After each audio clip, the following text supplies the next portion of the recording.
Good morning dear student. UGTRB English 108 சேலஞ்சில் இன்னைக்கு டே 61. நாம் வந்து ரெஸ்டோரேஷன் பீரியட் முடிச்சு நிற்கிறோம்.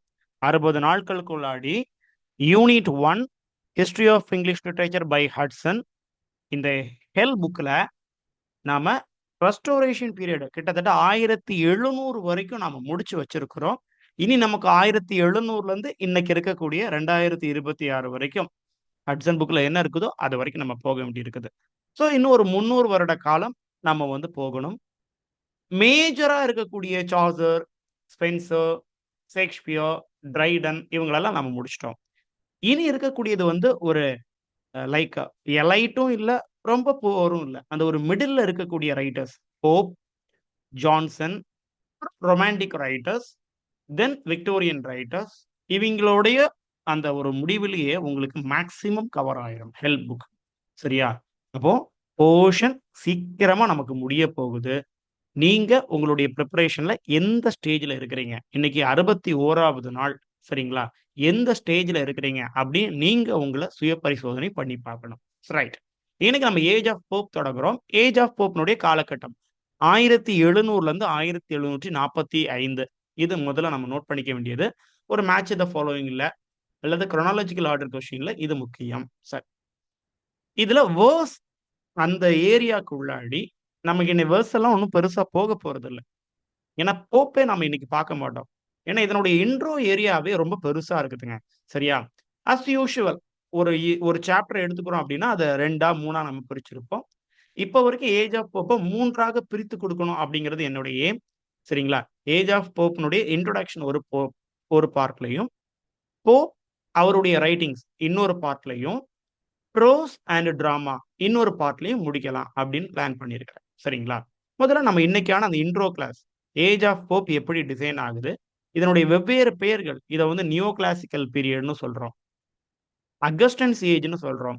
அதுக்கான காரணங்களை இன்னைக்கு நம்ம ஆராயப்போம். சொசைட்டி எப்படி இருந்தது அதை முதல்ல சொல்றாங்க. ஹட்சன் வந்து அதுதான் சொல்றாரு. முதல்ல சொசைட்டி எப்படி இருந்ததுன்னோ, அதுக்கப்புறம் லிட்ரேச்சர் எப்படி இருந்தது அப்படிங்கிறத சொல்றாரு. முதல்ல சொசைட்டி எப்படி இருந்ததுன்னு பார்ப்போம். சரிங்களா? சரி. த ஏஜ் ஆஃப் போப் எல்லாம் ரொம்ப மோசமா இருந்தது. முதல்லயே அப்படிதான் இருக்குது. Politics corrupt, general tone brutal. இங்கிலாந்தினுடைய 18ஆம் நூற்றாண்டு வந்து ஒரு மாரல் ரீஜெனரேஷனை நோக்கி போயிட்டு இருந்தது அப்படின்னு சொல்றாரு. ஓகே, ரெஸ்டோரேஷன் பீரியட்னுடைய தாக்கம் இது. ஓகே, ஏன்னா ரெஸ்டோரேஷன் பீரியட்ல ஏற்கனவே நம்ம நிறைய வாட்டி மென்ஷன் பண்ண மாதிரி சார்ல்ஸ் தி செகண்ட் ஆட்சிக்கு வந்தோன்னே ரொம்ப சுதந்திரம் அளிக்கிறேன் அப்படிங்கிறதுல சொசைட்டியை கொஞ்சம் மோசப்படுத்தி தான் வச்சிருந்தாரு. சார்ல்ஸ் தி செகண்டுடைய காலகட்டத்தில் சொசைட்டி ஒன்றும் வாழ்வாங்க வாழல, கொஞ்சம் கீழ் நோக்கி தான் போயிட்டு இருந்தது. அது அப்படியே ஏஜ் ஆஃப் போப்லையும் தொடருது. அந்த எலைட் பீப்புளுடைய கை மேலோங்கி இருந்தது. கொஞ்சம் கிண்டலும் கேலியும் இலக்கியத்துல அதிகமாக இருந்தது. சரிங்களா? நீங்க ஏஜ் ஆஃப் போப்ல போப்னுடைய work rape of the lock படிச்சாலே அது நமக்கு ஈஸியா தெரியும். சரி, அப்படி தொடங்குது. இந்த காலகட்டம் இப்படிதான் இருக்குது. This century witnessed a resolute attempt in the direction of moral regeneration. திரும்பி ஒரு ஒரு நன்னறியை நோக்கி பயணிக்கணும் அப்படிங்கிற கட்டாயத்துக்கு உட்படுத்தி இருந்தது. முக்கியமா ஒரு ஒர்க் பாருங்க, ஜெர்மி காலியருடைய ஷார்ட் வியூ. இது முக்கியமான ஒர்க். ஹட்சன் வந்து அதனுடைய ஷார்ட் ஃபார்ம் தான் கொடுத்திருக்காரு, ஷார்ட் வியூன்னு கொடுத்திருக்காரு. அதனுடைய முழு பேர் A Short View of the Immortality and Profaneness of the English Stage. இங்கிலாந்தினுடைய நிலைமையே சொல்லியிருக்காரு Jeremy Collier. I think around 1690ஸ்ல இது வரும்னு நினைக்கிறேன் இந்த ஒர்க். சரிங்களா? இது ப்ரூவ் பண்ணுதான் இங்கிலாந்தினுடைய நிலைமை எப்படி இருக்குது. Okay, people were fast growing sick of the outrageous license which in fashionable circles. அந்த எதெல்லாம் முக்கியம் இல்லையோ அதெல்லாம் பிடிச்சிக்கிட்டு இது இது வாழ்க்கை அப்படின்னு நினைச்சிட்டு இருந்தாங்க. they followed the returns of the Stuarts. Stuart காலகட்டம் ஜேம்ஸ் ஃபர்ஸ்ட்னுடைய அந்த காலத்துல இருந்து இந்த 1700 இருக்குது இல்லைங்களா, இந்த காலகட்டம் வரைக்கும், குயின் ஆனியினுடைய காலகட்டம் வரைக்கும் ஸ்டூவர்ட் காலகட்டம் என்று அழைக்கப்பட்டது. ஒரு லிஸ்ட் எடுங்களேன். Tudor period, Stuart period, Hanoverian period. இதனுடைய காலகட்டங்கள் தனியா பிரிச்சு வைங்க. ஒரு மேட்ச் த ஃபாலோயிங்ல நீங்க எதிர்பார்க்கலாம். சரிங்களா? இது எல்லாமே திரும்பியும் வருது. கொஞ்சம் நாசமான, ஒரு கொஞ்சம் மோசமான ஒரு கால ரெண்டுமே ஒண்ணுதான். நாசமான மோசமான காலகட்டமாக தான் இருக்குது. More to insist upon those elementary decencies of life and contact. இது வந்து முக்கியமாக வந்து பார்க்கப்பட்டது. ஒவ்வொரு வார்த்தையும் அதனுடைய அர்த்தம் புரியும். இன்சிஸ்ட் அப்பான் எதெல்லாம் தேவை அப்படின்னா இதெல்லாம் தேவை. முக்கியமா நன்னெறிப்படுத்துதல் அப்படிங்கிறது அந்த சொசைட்டிக்கு தேவைப்பட்டது. சரிங்களா? ரைட். அப்படியே இது எல்லாமே அத பத்தி தான். லிட்டரேச்சர் பார்த்தீங்கன்னா, தொடக்க காலகட்டத்தில கொஞ்சம் மோசமா தான் இருந்தது. ஏன்னா ரெஸ்டோரேஷன் அந்த வல்காரிட்டி நிறைஞ்சு தான் இருந்தது. அதிலிருந்து வெளிய வர்றதுக்கு ரொம்ப காலம் தேவைப்பட்டது. சரிங்களா? குறிப்பா பாருங்க, இந்த இலக்கிய காலகட்டம்னு எடுத்துக்கிட்டீங்கன்னா, கொஞ்சம் மிடில் கிளாஸ் ரைட்டர்ஸ் இருந்தாங்க. அவங்க ரொம்ப பெரிய ஆளும் இல்ல, ரொம்ப சின்ன ஆளும் இல்ல. அவங்க they are revolting in this way against restoration. அந்த ரீஸ்டோரேஷன்ல இருந்த வல்காரிட்டி இல்ல அவங்களுடைய ஸ்டைல், ஆன்டி சென்டிமெண்டல் காமெடி இதுக்கெல்லாம் எதிராக எழுதுறதுக்கு முடிவு பண்ணிக்கிட்டாங்க. குறிப்பா பாருங்க, மென் ஆஃப் ஹோப்ஸ் எரா. அவங்க என்னதான் ரெஸ்டோரேஷனுக்கு எதிராக எழுதணும்னு இருந்தாலும், as their fathers had been to everything that savored of Puritan fanaticism and religious zeal. ரெஸ்டோரேஷனுக்கு எதிராக எழுதுறேன் அப்படின்னு யார ஃபாலோ பண்ணிக்கிட்டாங்க? பியூரிட்டானிசத்த ஃபாலோ பண்ணிக்கிட்டாங்க. அவிங்க ஒரு மாரி குதிரைக்கு இந்த கடிவாளம் கட்டி விட்ட மாரி ஓடக்கூடிய group. Milton, example Milton and John பனியன் அந்த மாரி குரூப். அவிங்க இன்னொரு திசைக்கு ஓட ஆரம்பிச்சுட்டாய்ங்க. புதுசா ஏதாவது கொண்டு வருவானுங்கன்னா, பழச கொண்டு வந்து சேர்த்துக்கிட்டாய்ங்க. பாருங்க. ஸோ இதனால though England now began to regain lost ground morally. It did not recover the high passion or spiritual favour of ஏதோ கொஞ்சம் பரவாயில்ல அப்படின்னு சொல்லலாம். இருக்கிறதுக்கு ரெஸ்டோரேஷனுக்கு பியூரிட்டானிசம் இல்ல அந்த கிளாஸ் அந்த moralistic approach okay. But Elizabethan ஏஜ்ல இருந்த அந்த ஸ்டைல், அந்த ரைட்டிங் ஒரு எசன்ஸ் வந்துதான்னு கேட்டீங்கன்னா இல்ல. அடுத்தது பாருங்க. In the dread of those emotional excess, மன வெளிச்சம் சம்பந்தமான சோல்ஃபுல்லான விஷயங்கள் எழுதப்பட்டிருந்ததா? which them seemed almost as monstrous. அதெல்லாம் வேண்டாம். as the moral excess of the roysters. roystersனா என்னது? வேக போகக்கூடியவங்க. they fell indeed into the mood of chilly apathy. தேவையில்லாத விஷயங்களை எழுதணும்னு கவனிச்சானே தவிர, இந்த சோல்ஃபுல்லான எமோஷன் சம்பந்தமான விஷயங்களை அவன் தொடவே இல்ல. இந்த அப்பத்தி அப்படின்னாலே இதுதான் தேவையில்லாத, இட்ஸ் நாட் இம்பார்ட்டன்ட். அதைத்தான் எழுதுனான். தென் இவங்களுடைய சஜஷன் பாருங்க, டேஞ்சரஸ்லி திஸ் அந்த ஏஜ் ஆஃப் போப்ல வந்து என்ன சஜஷன்ஸ் கிடைச்சதுன்னா, எந்தோசியாசத்தை பேஸ் பண்ணணும். இது வந்து பேடான டேஸ்டா போய் முடிஞ்சதுங்களா. ஓகே. எந்தூசியாஸ்டிக்னா இது நமக்கு தேவை ரூ. 100 ரூ. 150 வேலை செய்யுது. ஒரு எக்ஸசிவ் மோட் ஆஃப் எமோஷன்ஸ் அதுதான் எந்தூசியாசம். அது வந்து உண்மையிலே தப்பாக இருந்தது. ஓகே. அப்ப என்ன தேவைப்படுதுன்னா, அது பேட் சென்ஸா இருந்தது. குட் சென்ஸ் அது தேவைப்படுது. That is the idol of the time. அதுதான் தேவையான ஒண்ணு. அதுதான் கரெக்டான ஒண்ணாக இருந்தது. Okay. And this is shown in the field of religion. இலக்கியத்துல இதுல பிரச்சனைகள் நமக்கு இருக்குதுன்னு தெரியுது. ஆனா மதம் பொறுத்தவரையிலும் அதுல ஒரு வித்தியாசமான முயற்சி இருந்தது. குறிப்பா பாருங்க, ரேஷனலிசம் அண்ட் யூட்டிலிட்டி. மதம்னு சொன்னோம்னா உடனே சமய சடங்குகள், சூப்பர் நேச்சுரல் பிலீஃப்ஸ் தான் அவ்வளவும் இருக்கும் இல்லைங்களா?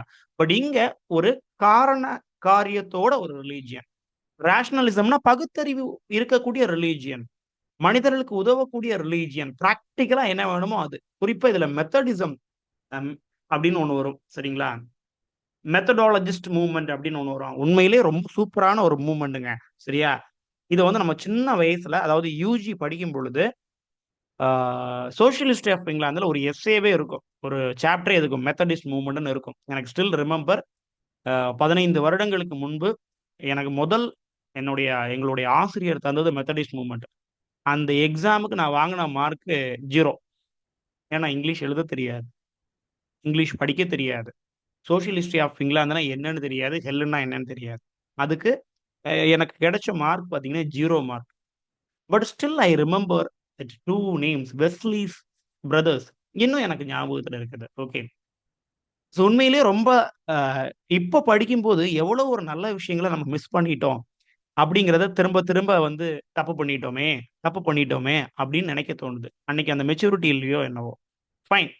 ஸோ இப்படிப்பட்ட நல்ல விஷயங்கள் ரிலீஜியன்ல இருந்ததுங்க. சரி பார்ப்போம் என்னென்ன இருந்தது. அதாவது இதுல இந்த டெஃபினிஷன் வந்து பாத்தீங்கன்னா இந்த இங்கிலாந்தினுடைய 1700 அந்த தொடக்கத்துல இருந்து டெத் ஆஃப் போலிங் ப்ரோக் 1750 வரைக்கும் இந்த விஷயங்கள் அப்படி நடந்துகிட்டே இருக்கு. Purely natural religion. சரிங்களா? என்னென்னு பாருங்க. குறிப்பா ஆர்த்தடாக்ஸ் டிஃபெண்டர்ஸ் ஆஃப் கிறிஸ்டியானிட்டி ரொம்ப சுத்தபத்தமா மதம் இருக்குன்னு நினைக்கக்கூடியவங்க பகுத்தறிவுவாதிகளா இருந்தாங்க. அதுதான் ரொம்ப ஷாக்கிங்கான விஷயம். themselves were just as rationalistic in spirit as their opponents. அவங்களுடைய எதிர் பார்ட்டியில இருப்பாங்க இல்லையா, இந்த கிறிஸ்டியானிட்டிக்கு எதிரா இருக்கக்கூடியவன் கொஞ்சம் பகுத்தறிவாளனா இருப்பான். அதே மாரி இவனும் இருந்தான்.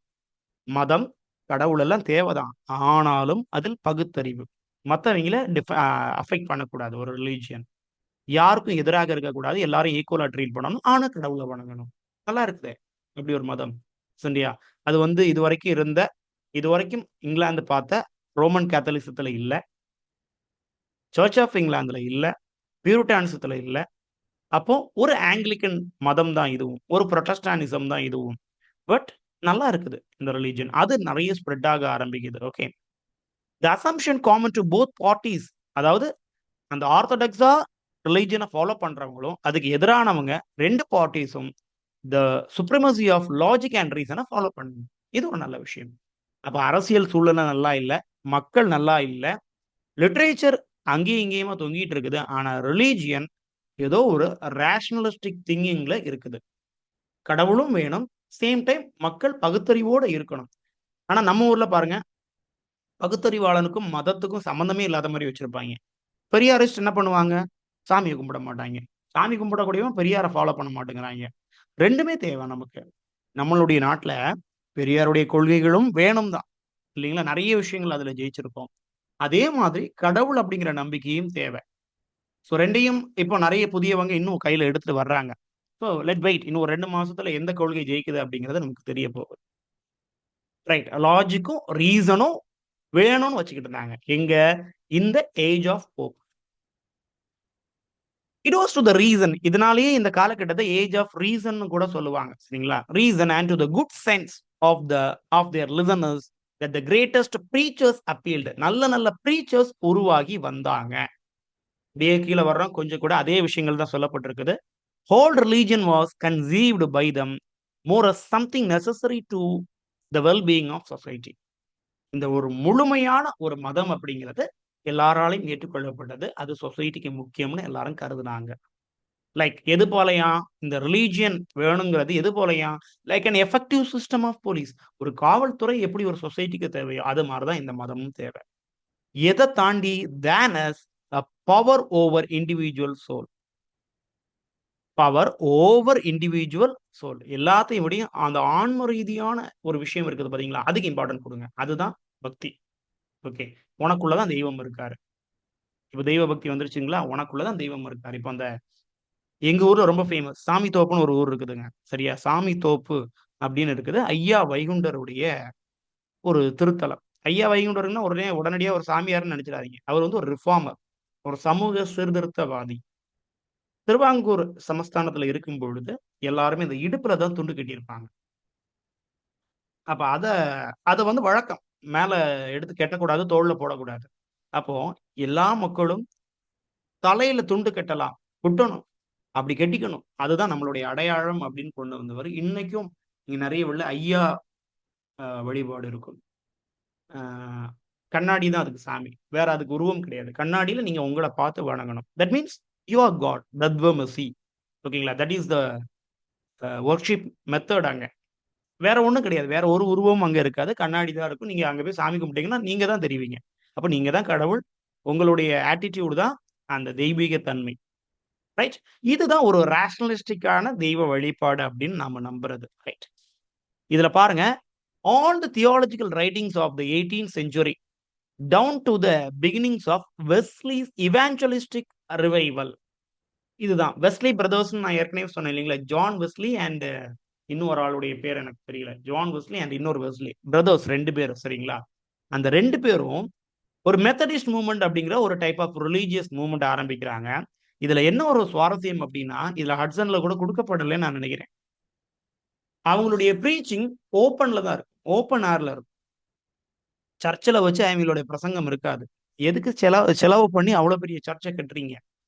நீங்க தெய்வத்த பத்தி சொல்லப் போறீங்க. நன்னெறிப்படுத்தப் போறீங்க மதத்துல இருந்து. ப்ரீச்சிங் ஓப்பன் ஹால்ல நடக்கட்டும். ஓப்பன் ஏர்ல நடக்கட்டும். ஒரு மரத்தடியில நடக்கட்டும். தேவையில்லாம செலவு. அத இந்த வெஸ்லி பிரதர்ஸ் கொண்டு வந்தாங்க. எனக்கு உண்மையிலேயே ரொம்ப ரொம்ப புடிச்ச ஒரு விஷயம். சரிங்களா?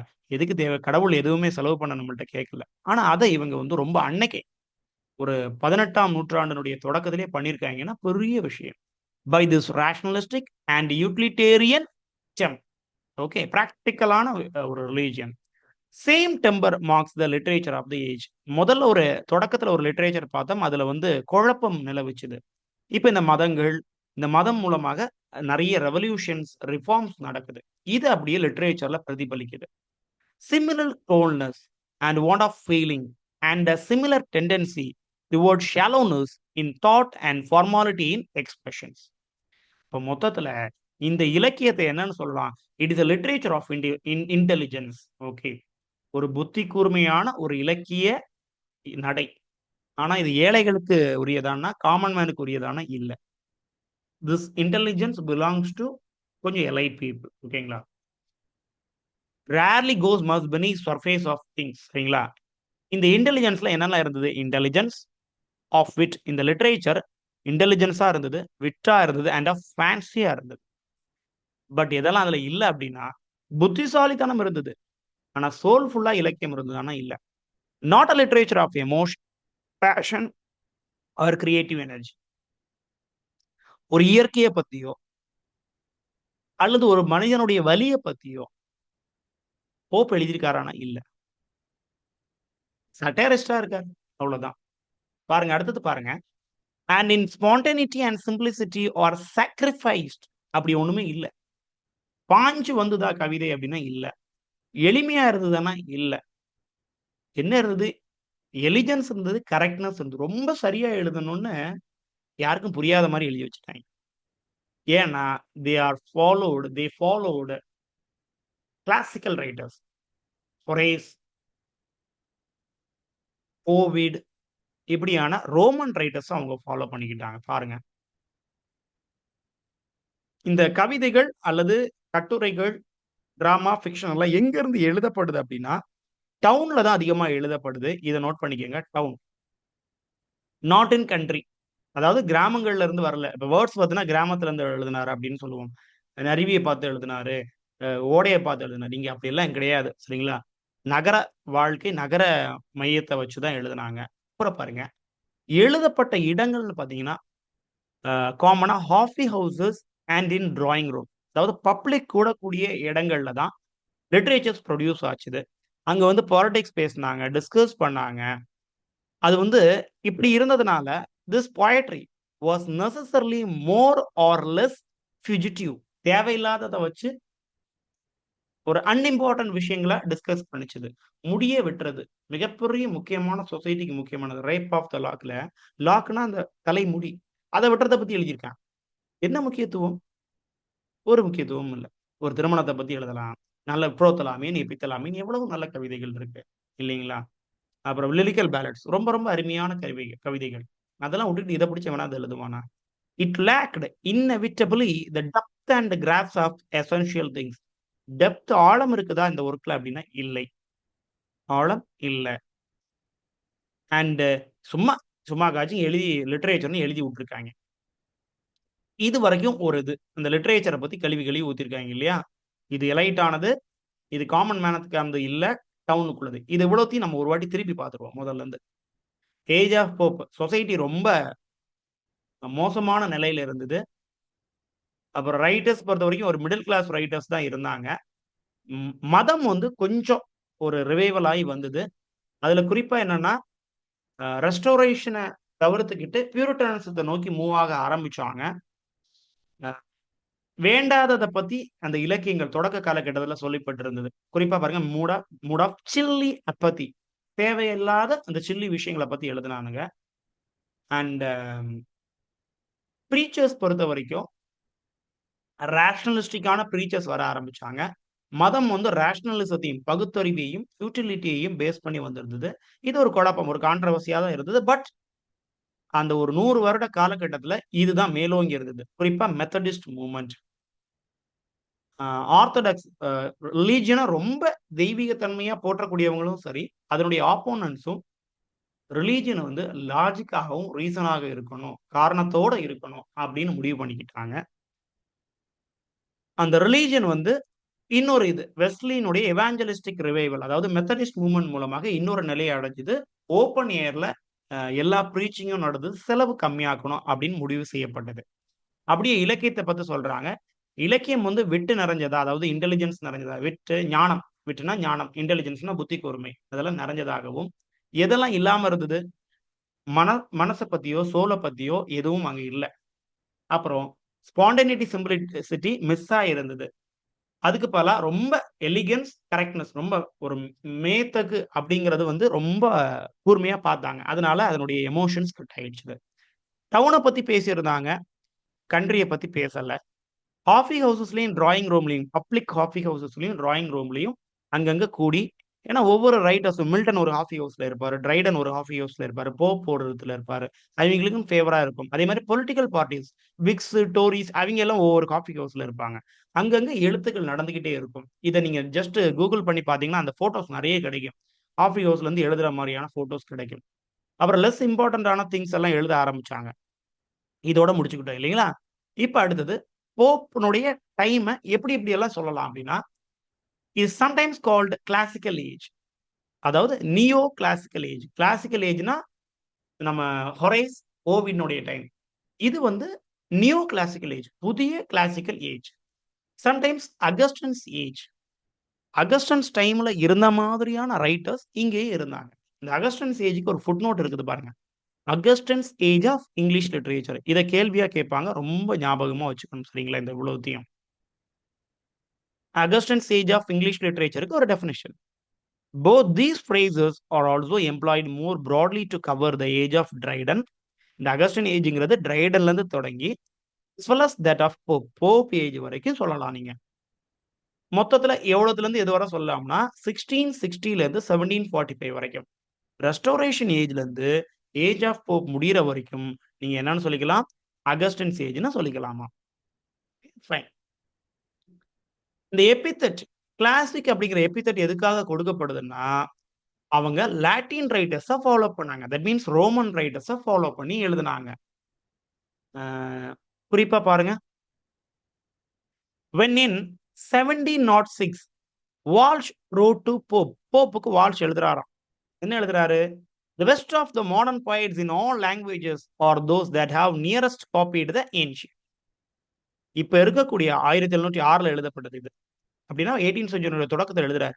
பெஸ்ட் போயிட்டு நம்ம சொல்லக்கூடிய எல்லாரும் யாரை தான் காப்பி பண்ணி எழுதுறாங்க? ஏன்ஷியன்ஸ். ஏன்னா இன்க்ளூடிங் போப், அவரும் இந்த ஹொரேஸும் ஓவிடையும் தான் காப்பி பண்ணி எழுதுறாரு. ஓகே. சம்டைம்ஸ் நிறைய பேர் ஹோமர்னு எழுதி வச்சிருவாங்க.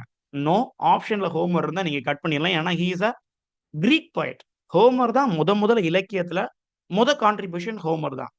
ஹோமருடைய Iliad and Odyssey, Iliad and Odyssey இதுதான் அவருடைய தொடக்கம். சரிங்களா?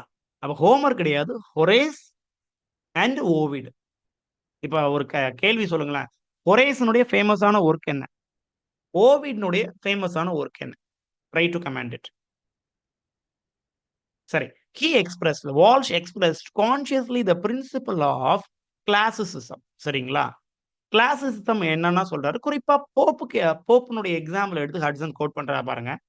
இந்த பிரின்சிபல், இந்த கிளாசிக்கல் பிரின்சிபல போப் வந்து தன்னுடைய எஸ்ஸே ஆன் கிரிட்டிசிசத்துல சொல்றாராம். இந்த முதல் லைன் மட்டும் முதல்ல எக்ஸ்பிளைன் பண்ணிக்கிட்டு அப்புறம் முக்கியமான லைன்களை மட்டும் பார்த்துட்டு போயிடுவோம். This more to guide than spur the muse stead. இந்த ஏன்ஷியன்ஸ் என்ன பண்ணுவாங்கன்னா, கடவுள் காட் ஆர் காடஸஸ் வேண்டி தான் கவிதையை ஆரம்பிப்பாங்க. அப்படி மியூஸை வேண்டி அதுவும் இது மியூஸ் கிடையாது, மியூஸ்னுடைய ஹாஸை ரெஃபர் பண்ணி இந்த எஸ்ஸே ஆன் கிரிட்டிசிசத்துல கொண்டு போயிட்டு இருக்காரு. அதாவது ஏன்ஷியன்ஸ் தான் ரூல்ஸ், அவங்க தான் நேச்சர் ஆஃப் ரூல்ஸ் அப்படிங்கிறத ஸ்ட்ரெஸ் பண்றதுக்கு. பாருங்க, அப்படியே இந்த முதல் லைன் முடிஞ்சோன்னா அப்படியே இதுல ஜஸ்ட் ரீட் பண்ணுங்க, அப்படிங்க வந்துடும். இந்த விங்டு கோசர் அப்படிங்கிறது வந்து அந்த ஹார்ஸ் தான், generous ஹாஸ்ட். those rules of old discovered, not devised. இந்த பழைய ரூல்ஸ் எல்லாம் வந்து கண்டுபிடிக்கப்பட்டது. டிஸ்கவர்ட் அப்படின்னா புதுசா கண்டுபிடிக்கல, இன்வென்டட் இல்ல, நாட் டிவைஸ்டு. பட் ஏற்கனவே இருந்தது, அதை நாம தெரிஞ்சு வச்சிருக்கோம். யார் உருவாக்குனது அந்த ரூல்ஸை? இந்த classical writers, Horace and Ovid. Okay, rules of old discovered, not devised. நம்மளால கண்டுபிடிக்கப்பட்டது அல்ல, இல்ல நாம உருவாக்கவும் இல்லை, ஏற்கனவே இருந்ததை நாம காப்பி பண்ணியிருக்கோம். ஆர் நேச்சர் ஸ்டில், அதுதான் இயற்கையினுடைய ரூலும் கூட. இந்த ரூல்ஸ் ஆஃப் ஓல்டு அல்லது ரூல்ஸ் ஆஃப் ஏன்ஷியன்ட் அப்படிங்கிறது தான் இயற்கையினுடைய ரூல்ஸ். பட் நேச்சர் மெத்தடிஸ்ட், நாம அதை வந்து ஒரு வரிசைப்படுத்தி வச்சிருக்கிறோம். நேச்சர் லைக் லிபர்ட்டி, அது சுதந்திரமானது, பட் ரெஸ்ட்ரெயின்ட், ஒரு கட்டுக்குள்ள இருக்குது. By the same laws which first herself ordained. இதை வச்சுதான் கவிதைகள் எழுதப்பட்டது, இதை வச்சுதான் டிராமா எழுதப்பட்டது. லாஸ்ட் 2 லைன் பாருங்க. Learn hence for ancient rules a just esteem. அப்படி என்றால் நீங்க இயற்கையினுடைய ரூல்ஸை படிக்கணும்னா ஏன்ஷியன்ட்ஸ்னுடைய ரூல்ஸை படிங்க. To copy nature is to copy them. இயற்கையை காப்பி பண்ணணுமா, அவங்கள காப்பி பண்ணுங்க, போதுமானது. எவ்வளவு அழகா எழுதி முடிச்சிருக்காரு பாத்தீங்களா? அந்த ஒரு புகழாரம் சுற்றுறாராம். குறைசியும் ஓவிடையும் படிச்சுட்டீங்கன்னா இயற்கையினுடைய விதிகளையே நீங்க படிச்ச மாதிரி. தட் மீன்ஸ் அவங்கள ஃபாலோ பண்ணி தான் நாங்களும் எழுதுறோம், நீங்களும் எழுதுங்கன்னு நமக்கு சொல்றாரு. சரி, அடுத்தது இந்த அகஸ்டன்ஸ் ஏஜ்னு இது ஏன் சொல்லப்படுது, அதுக்கு டெஃபினிஷன் தர்றாரு ஹட்சன். சரிங்களா? Age of Augustus was the golden age of Latin literature. குறிப்பா அந்த 2 காலகட்டத்துல வெர்ஜிலும் ஹொரேஸ் ஓவிட் இவங்க எல்லாம் பயங்கரமா எழுதி தள்ளாங்க. ஓகே, அதனால அந்த காலகட்டத்தை golden age of Latin literature. அதே மாதிரி ஏஜ் ஆஃப் போப்ல அதே மாதிரி எழுதுனாங்களாம், கிளாசிக்கலா எழுதுனாங்களாம், கிளாஸியா எழுதுனாங்களாம். அதனால அந்த ஏஜுக்கு வந்து அகஸ்டன்ஸ் ஏஜ்னு பேர் வச்சு விட்டாங்க. அவ்வளவுதான் இதுல சொல்லப்பட்டு. ஓகேங்களா? அடுத்தது மிக முக்கியமானது, இதுல கொஸ்டின் பாயிண்ட் ஆஃப் வியூல நம்ம ஏற்கனவே சொன்ன இந்த ஜெர்மி காலியருடைய ஒர்க்கினுடைய பேரு கேட்கலாம். அப்புறம் ஏன் அகஸ்டன்ஸ் ஏஜ்னு இந்த ஏஜ் அழைக்கப்படுது, இல்ல எந்த ஏஜ்ல இருந்து எந்த ஏஜ் வரைக்கும் அகஸ்டன்ஸ் ஏஜ், நியோ கிளாசிக்கல் ஏஜ்னு ஏன் அழைக்கப்படுது, இந்த காரணங்களை கேள்வியில வைக்கலாம். அதை தள்ளி கேள்வியா வைக்கணும்னா இந்த area. Characteristics of classical school of poetry. Neo classical இல்ல, கிளாசிக்கல் ஸ்கூல். நம்ம இப்ப பார்த்த ரைட்டர்ஸ் இருக்காங்க இல்லையா, ஓவிட், வெர்ஜில், ஹொரேஸ், இவங்க காலகட்டத்துல அந்த ரைட்டிங் ஸ்டைலினுடைய குணாதிசயங்கள் எப்படி எப்படி இருந்தது பாருங்க. இன்டெலிஜென்ஸா இருந்தது. Main product of the intelligence playing upon the surface of life. புத்திசாலித்தனம், புத்தி கூர்மை, ஞானம் இதெல்லாம் அதுல அதிகமா இருந்தது. But on the side of emotion and imagination அது இல்லைங்க. புத்தி கூர்மை இருந்தது, மன ரீதியான விஷயங்கள், கற்பனையான விஷயங்கள் இல்லைங்க. ஏன்னா poetry is an imagination. poetry is a product of imagination. அது இல்லையா? என்ன poetry அது? It is commonly didactic. ஒரு நன்னறியை சொல்லிக் கொடுக்கும். கிளாசிக்கல் எழுதுனா நன்னறியை சொல்லிக் கொடுக்கும், சட்டேரிக்கா இருக்கும். பட் குறிப்பா பாலிடிக்ஸையும் பர்சனாலிட்டிஸையும் base பண்ணியிருக்கும். poetry of argument, criticism of politics and அன்னைக்கு இருந்த அரசியல், அன்னைக்கு இருந்த பெரிய தலைகள், இவங்களெல்லாம் கிரிட்டிசைஸ் பண்ணி விமர்சனங்கள் பண்ணி எழுதப்பட்டிருக்கும். இது ஒரு கேரக்டர். 2, டவுனை பத்தி இருக்கும். நியோ கிளாசிக்கலும் அப்படிதான் இருந்தது இல்லைங்களா? டவுனை பத்தி எழுதப்பட்டிருக்கும் கவிதைகள். Great centres of culture, London, அப்புறம் ஆக்ஸ்போர்டு, கேம்பிரிட்ஜ், இந்த மாதிரி ஒரு பெரிய பெரிய கிரேக்கு, அந்த ரோம் நகரம், கான்ஸ்டாண்டினோபிள், இதை பத்தி எழுதப்பட்டிருக்கும். ஆனா ஹம்பிளர் ரெஸ்பெக்ட்ஸ் ஆஃப் லைஃபை நெக்லெக்ட் பண்ணிட்டாங்க. சாதாரணமா இப்ப யதார்த்தமான படங்கள் தானே இப்ப ஹிட் ஆகுது. இந்தியன் 2ன்னு ஒரு பெரிய படம் எடுத்தாங்க, பயங்கர பிலாசபி அது இதெல்லாம் வச்சாங்க, லாஜிக்கல் ஊத்தி மூடிக்கிச்சு இல்லையா? பட் இப்ப வரக்கூடிய அந்த யதார்த்தமான மூவிஸ் பாருங்க. சிறைன்னு ஒரு படம், டூரிஸ்ட் ஃபேமிலின்னு ஒரு படம், யதார்த்தம், aspects of humbler respects of life, அது ஹிட் ஆகுது. அது வந்து கிளாசிக்கல்ல மிஸ் ஆயிருக்கும். No real love of nature, landscape, அது எதுவும் இல்லை. இது வந்து ரொமான்டிக் டைம்ல அப்படியே மாறும். நியோ கிளாசிக்கல உடைச்சுதான் ரொமான்டிக் ரிவைவல் வரும். And இது பாருங்க, it is almost entirely wanting in all those elements which we rather vaguely sum up under the epithet romantic. romantic கீழ நம்ம என்னென்ன சொல்லுவோமோ எல்லாத்தையும் விட்டுட்டாங்க. அது எதையுமே அவங்க தொடல. distrust of the emotions, hatred of romantic, இதுதான் ரொமான்டிக்க தொடவே இல்லை. ஸோ ரொமான்டிக் ரிவைவல் வந்தது, கிளாசிக்கல உடைச்சது. வேர்ட்ஸ்வொர்த், கால்ட்ரிட்ஜ் எல்லாம் இதுக்கு அகேன்ஸ்டா எழுதினாங்க. இதுல எதெல்லாம் இல்லையோ, இவன் டவுனை பத்தி எழுதுனானா அவன் கண்ட்ரியை பத்தி எழுதுனான். இதுல லவ் லாஸ் பண்ணானா அங்க லவ் நிறைய இருந்தது. இங்க நேச்சரை பத்தி எழுதலையா, அங்க நேச்சர் பத்தி நிறைய எழுதியிருந்தாங்க.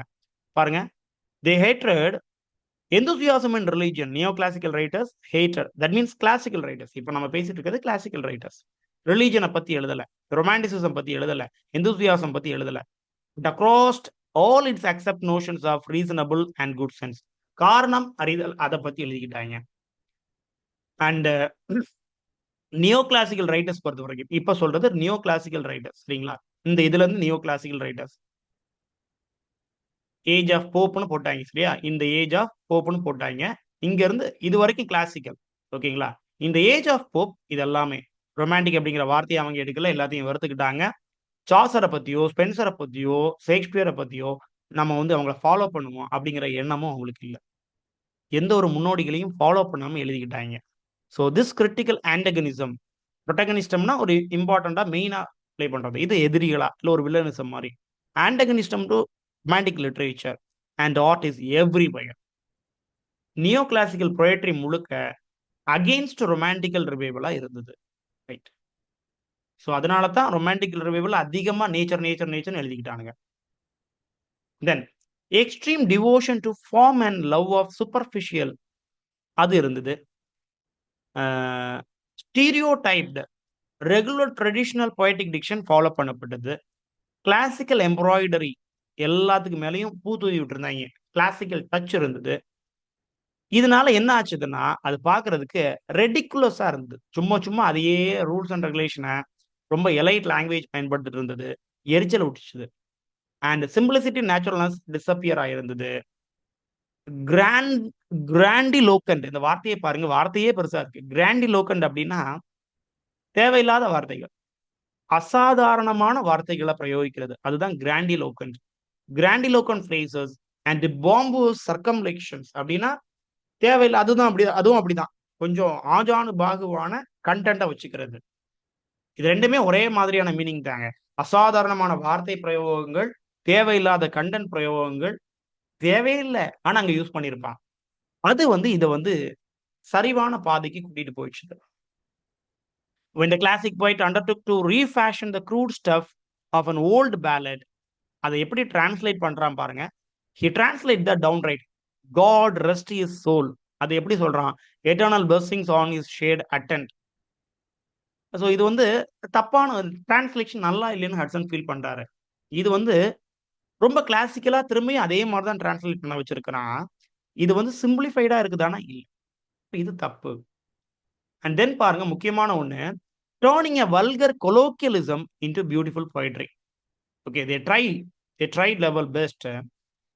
Turning a vulgar colloquialism, நாம பேசிக்கிட்ட மொழியை பொயட்ரியா மாத்துறதுக்கு, பியூட்டிஃபுல் பொயட்ரியா மாத்துறதுக்கு ட்ரை பண்றான்.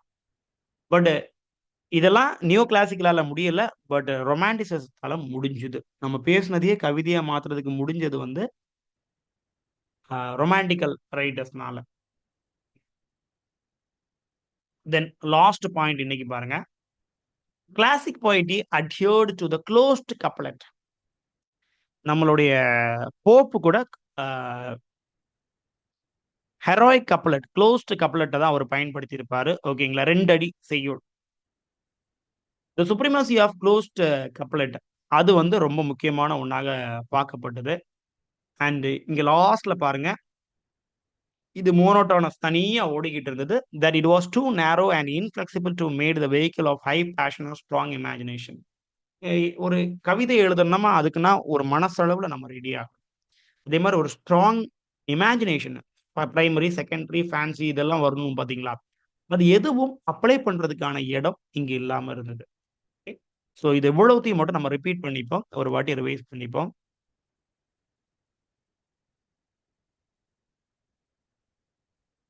எஸ், இங்க இருந்து வருவோம். கிளாசிக்கல் ஏஜ் அப்படின்னு இந்த ஏஜ் அழைக்கப்பட்டது, அகஸ்டின்ஸ் ஏஜ்னு அழைக்கப்பட்டது. அதுக்கான காரணம் இங்க லாட்டின் ரைட்டர்ஸை ஃபாலோ பண்ணி அந்த ஸ்டைலை அப்படியே ஃபாலோ பண்ணிக்கிட்டாங்க. 1706 வால்ஷ் அப்படிங்கிற ரைட்டர் வந்து போப்புக்கு எழுதினதை பார்த்தோம். உங்களுடைய காலகட்டம் முழுக்க மொழியில் நம்மளுடைய காலகட்டம் முழுக்க மொழியும் ஏன்ஷியன்ஸை காப்பி பண்ண மாதிரி தான் இருக்குதுன்னு பார்த்தோம். அப்புறம் அலெக்சாண்டர் போப்பனுடைய எஸ்ஸே ஆன் கிரிட்டிசிசத்துல ஒரு சின்ன ஒரு ஸ்டான்ஸா கொடுத்து நேச்சரை ஃபாலோ பண்றதும் ஏன்ஷியன்ஸை ஃபாலோ பண்றது தட் மீன்ஸ் காப்பி பண்றதும் ஒண்ணுதான். நேச்சரும் அவங்களும் வேற வேற இல்ல அப்படின்னு அவர் சொல்லிட்டாரு. எப்படி ஏஜ் ஆஃப் அகஸ்டஸ் அது வந்து ரோமன்ல லாட்டின் லிட்டரேச்சருக்கு கோல்டன் பீரியடா இருந்ததோ, அதே மாதிரி இங்க ஏஜ் ஆஃப் போப் அப்படிங்கிறது இங்கிலீஷ் லிட்டரேச்சருக்கு கோல்டன் பீரியட். அதனால ஏஜ் ஆஃப் அகஸ்டஸ்ன்னு இந்த ஏஜ் ஆஃப் போப்பா அழைக்கிறோம். குறிப்பா லாட்டின் ரைட்டர்ஸ் ஆன வெர்ஜில், ஹொரைஸ், ஓவிட் இவங்கள இங்க இருந்த ரைட்டர்ஸ் வந்து ஃபாலோ பண்ணிக்கிட்டாங்க. Characteristics of classical school of poetry. முதல்ல கிளாசிக்கல் ஸ்கூல், அப்புறம் நியோ கிளாசிக்கல் பீரியட், அப்புறம் வந்து ரொமான்டிக்கல் ரைட்டர்ஸ பத்தி பார்க்குறோம். இதுல இன்டெலிஜென்ஸ் அதிகமா இருந்தது, விட் அதிகமா இருந்தது, டிடாக்டிக் நன்னெறிப்படுத்தக்கூடிய வகையில இருந்தது. பாலிடிக்ஸ் பத்தி பேசினாங்க, பெர்சனாலிட்டிஸ் பத்தி கிரிட்டிசிசம் இருந்தது. கிளாசிக்கல் பொயட்ரில. அத அப்படியே நியோ கிளாசிக்கலும் ஃபாலோ பண்ணாங்க. டவுன பத்தி எழுதுனாங்க, கண்ட்ரிய ஒத்துட்டாங்க. சரிங்களா? கிரேட் கல்ச்சர் பத்தி, கிரேட் சென்டர்ஸ் இடங்கள் பத்தி எல்லாம் பேசிக்கிட்டாங்க. But love of nature, landscape எதுவும் இல்ல. அண்ட் ரொமான்டிக் அப்படிங்கிறத ஏஜ் ஆஃப் போப்ல எல்லாரும் கிளாசிக்கல்லயும் வெறுத்தாங்க, ஏஜ் ஆஃப் போப்லயும் வெறுத்தாங்க. ரொமான்டிக் ரிவைவல் இவங்களுக்கு எதிராக தான் வந்தது. And the hatred enthusiasm in religion. Romanticism பிடிக்காது, எந்தூசியாசம் பிடிக்காது, எதுவும் அவங்களுக்கு பிடிக்காது. ரைட். அதே மாதிரி மாஸ்டர்ஸ் அப்படின்னு நம்ம சொல்லப்படக்கூடிய olden literature Chaucer, Spenser, Shakespeare இவங்கள யாரையுமே அவங்க ரெடியா ஃபாலோ பண்றதுக்கு ரெடியா இல்லாம இருந்தாங்க. ரொமான்டிக் லிட்டரேச்சர் தான் இதுக்கு எதிராக வரக்கூடிய ஒண்ணாக இருந்தது. அதுக்கு ரொமான்டிக்கு எதிராக இவங்க எழுதுனாங்க. கண்ட்ரி லைஃப்ப பத்தி எழுதல. சிட்டி, டவுன் லைஃப்ப பத்தி எழுதிட்டு இருந்தாங்க. இதுக்கு எதிரா ரொமான்டிக் ரிவைவல் ரெடியா இருக்குது வர்றதுக்கு. And form and love of superficial polish அதுக்கு அதிக இம்பார்ட்டன்ஸ் குடுத்தாங்க. ட்ரெடிஷனலான, ரெகுலரான பொயட்டிக் டிக்ஷன் அந்த மொழி, கவிதைக்கு பயன்படுத்தின மொழி வந்து எப்பவும் போல கிளாசிக்கல்ல பயன்படுத்தின மாரியே இங்கேயும் இருந்தது. எம்ப்ராய்டரி பூக்கள் தூவப்பட்டிருந்தது. கிளாசிக்கல் எம்ப்ராய்டரினா அதனுடைய டச் இந்த லிட்டரேச்சர்ல நம்ம சுவாசிக்க முடிஞ்சது. அதே மாரி சிம்பிளிசிட்டி, நேச்சுரல்னஸ் அது இல்லவே இல்ல இவங்களுக்கு. அப்புறம் கிராண்டிலோகன்ட் ஃப்ரேசஸ் தட் மீன்ஸ் அசாதாரணமான வார்த்தைகள், கொஞ்சம் கொஞ்சம் முரட்டுத்தனமான அந்த கான்செப்ட்ஸ் எல்லாம் பயன்படுத்தப்பட்டிருந்தது. டிரான்ஸ்லேஷன் ரொம்ப மொக்கையாக இருந்தது. ஓல்டு கிளாசிக்ல இருந்து மாத்திட்டாங்கடான்னா, அதே ஃப்ரேஸ மட்டும் மாத்தி வச்சிருந்தாய்ங்க. சிம்ப்ளிஃபை பண்ணல. தென் வல்கர் கொலோக்கியலிசத்த ரொமான்டிக் பின்னாடி வந்த ரொமான்டிக் வந்து பியூட்டிஃபுல்லா மாத்துறதுக்கு ரெடி ஆனாங்க. ஓகேங்களா? அத ஞாபகம் வச்சுக்கங்க. தென் கிளாசிக்கல் பொயட்ரி பொறுத்தவரைக்கும் குளோஸ்ட் கப்லெட் பயன்படுத்துனாங்க. போப் பயன்படுத்தியிருக்காரு. ஓகேங்களா? So supremacy of closed couplet அதிகமாக இருந்தது. சரியா? அதே மாரி எபிகிராமேட்டிக் டர்னஸ் அது வந்து இம்பார்ட்டன்ஸ் குடுக்கல. நம்ம திருக்குறள இதுக்கு எபிகிராமேட்டிக் டர்னஸ் சுருங்க சொல்லி விளங்க வைப்பது. கொஞ்சமா இருக்கும், தெளிவா இருக்கும், ஈஸியா இருக்கும். அது இங்க இல்லவே இல்ல. அதுக்கு லிட்டில் அட்டென்ஷன் தான் குடுத்திருந்தாங்க. மோனோட்டோனஸா அது பாட்டு தனியா ஓடிக்கிட்டு இருந்தது. டூ நேரோ அண்ட் இன்ஃப்ளெக்சிபிள் வளைஞ்சே குடுக்கல. To made the vehicle of high passion or high strong imagination. நல்ல கற்பனை வளத்தோட இதுக்கு ஆப்போசிட்டா தான் வேர்ட்ஸ்வொர்த் வந்து டெஃபினிஷன் குடுத்திருப்பாரு பொயட்ரிக்கு. Poetry is a spontaneous overflow of powerful feelings இல்லைங்களா? அந்த அந்த இமேஜினேஷன் அப்படிங்கிற கான்செப்ட் கற்பனை இருந்தா தானே கவிதை வரும். அதுக்கு இவங்க இம்பார்ட்டன்ஸ் குடுக்கவே இல்ல. ஸோ நம்ம இதுல ஸ்டாப் பண்ணிப்போம். அடுத்த வகுப்புல வந்து போப்பனுடைய லைஃப், அவருடைய writings follow. Right? I stop here. And இந்த கிளாஸ் கொஞ்சம் ஹெவியா தான் இருக்கும். ஸோ ஏரியா அப்படி. ஏன்னா நமக்கு ஒரு பரிட்சயம் இல்லாத ஏரியா. எந்த லிட்டரேச்சர் படிச்சவங்களுக்கும் age of Pope, age of Johnson வரைக்கும். இது ஒரு இருண்ட காலம் மாதிரி. இது வந்து ரொம்ப பரிட்சயம் இல்லாம இருக்கும். பட் தெரிஞ்சுக்கங்க. கொஸ்டின் எங்க இருந்து வேணா வரலாம். ஓகே. Thank you.